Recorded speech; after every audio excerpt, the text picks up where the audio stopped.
You ask Tiger to solve. This deals with linear equations with one unknown.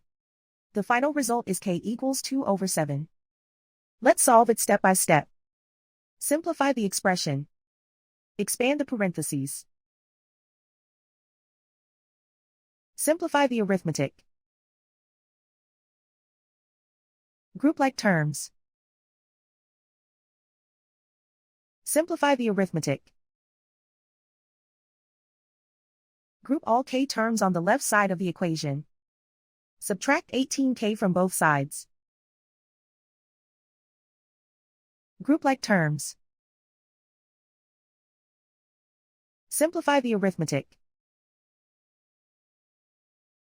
Group like terms. Simplify the arithmetic. Group all constants on the right side of the equation. Add 40 to both sides. Simplify the arithmetic.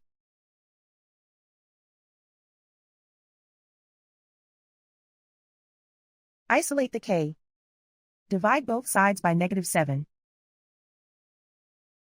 Cancel out the negatives. Simplify the fraction.